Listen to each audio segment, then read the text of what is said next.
토착 외구 법비 대통령 국민께 사과하시기 바랍니다.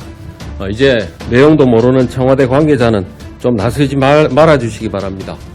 당시 정부가 정당하게 부과한 상속세 등을 재판부를 속여 취소시켜 준 것도 모자라 친일파 유족들이 자기 재산으로 책임져야 할 체불임금을 대신 갚아준 것이라면 친일파 유족들과 문 대통령이 얼마나 가까운 사이인지 능히 짐작하고도 남습니다.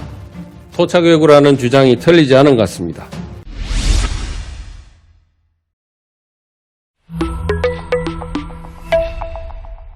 곽상도 의원이 오늘 또 국회 정론관에서 기자회견을 가졌습니다. 한마디로 요약하면 며칠 전 문재인 대통령은 토착외구다 라고 주장했는데 그 주장은 틀리지 않았다고 했습니다. 당시 기자회견 후 청와대를 비롯한 많은 곳들에서 반박을 했지만 곽상도 의원은 어떤 게 사실이 아닌지 밝히지도 못하는 청와대 관계자는 가만히 있어라, 국민들을 호도하지 말라고 엄포를 놓았습니다. 그러면서 고 김지태 씨가 친일파 명단에서 빠지게 된 경위와 친일파 재산을 국가에 환수하는 데 있어서 친일파 재산을 후손에게 돌려줄 방안을 찾으려 했던 것을 지적한 것에 대해서는 문재인 대통령이 언급이 없다고 말했습니다. 우리가 논쟁을 하는 데 있어서 많이 보는 현상이죠. 질문자가 A를 지적하고 물어봤는데 답변자가 A에 대한 답은 하지 못하고 B는 아니다, C는 아니다 이런 것들을 많이 하는데요. 전문용어로 이른바 물타기라고 합니다. 정치인들도 이런 물타기를 참 많이 하는데요.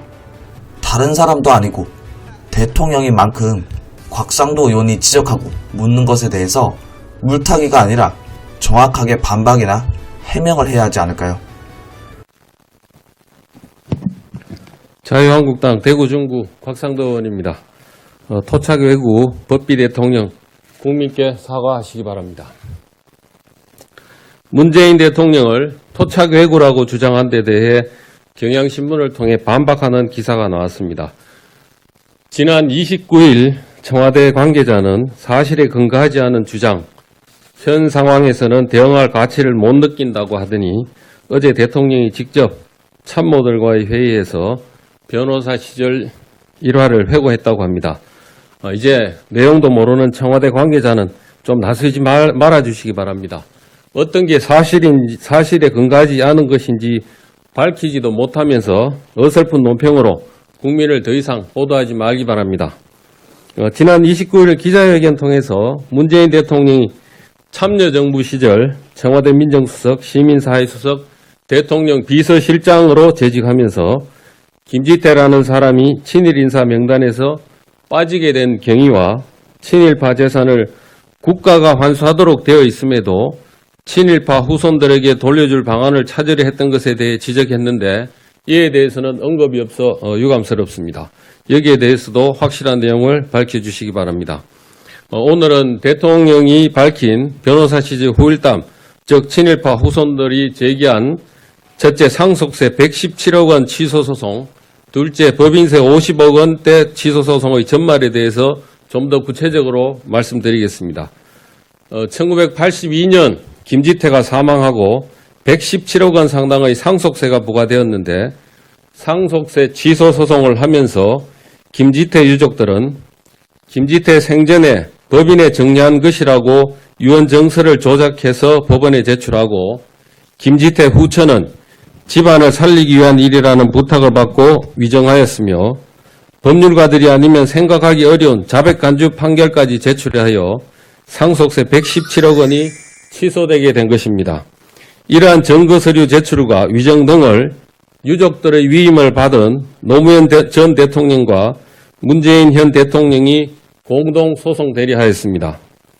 소송을 수행한 변호사들께서 전 현직 대통령이기 때문에 재판 당시 유언정서 조작이나 위정을 알고 있었는지 국민들은 궁금해하고 있습니다.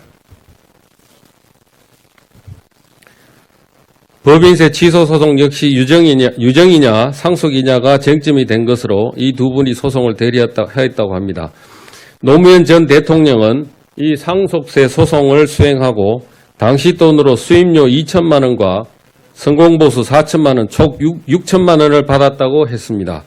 문재인 대통령은 상속세 취소 소송과 관련해 받은 수임료 성공보수는 얼마인지, 법인세 취소 소송과 관련해 받은 수임료와 성공보수는 얼마인지 밝혀주시기 바랍니다. 노무현 대통령은 져서 운명이다 해서 나는 그 당시 세속적으로 잘 나가는 변호사였다.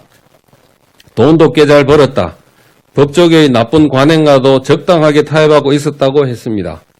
상속세를 감면받기 위해 유언정서를 유족들이 임의로 작성하고 위정이 다반사했던 법조계 관행을 적당하게 타협하고 있었던 것이라면 법비라고 할 수밖에 없을 것입니다. 문재인 대통령은 상속세와 법인세 취소 소송을 통해 받은 수임료와 성공보수를 조선연직 등의 체불임금 근로자를 위해 사용했다고 밝혔습니다.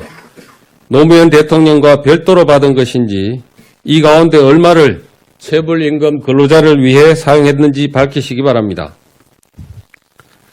당시 정부가 정당하게 부과한 상속세 등을 재판부를 속여 취소시켜 준 것도 모자라 친일파 유족들이 자기 재산으로 책임져야 할 체불임금을 대신 갚아준 것이라면 친일파 유족들과 문 대통령이 얼마나 가까운 사이인지 능히 짐작하고도 남습니다.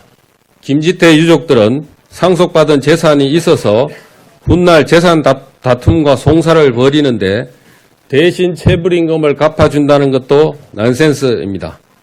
토착외구라는 주장이 틀리지 않은 것 같습니다. 김지태 유족들 간의 재산 다툼은 2003년 3월 13일 시작돼서 2006년 5월 25일 1심 판결이 선고되었습니다. 민정수석, 시민사회수석, 비서실장으로 재직했던 문 대통령은 유족들과의 관계, 유족들이 청와대에 제출한 민원 등을 통해 재판 진행 내용, 정서가 조작됐다든지 위정 등도 다 파악 가능했을 것입니다. 그런데도 2007년 6월 6일 국무회의에서 김지태 재산을 유족에게 돌려줄 방안을 찾으려고 했습니다. 얼마나 어디까지 비호하려 한 것입니까? 대답하시기 바랍니다. 나아가 대통령 따님 문다혜와 관련된 의혹에 대해서도 국민께 소상히 밝혀주시기 바랍니다. 이상입니다. 여러분들의 추천, 구독, 공유, 후원이 자유대한민국을 지킵니다.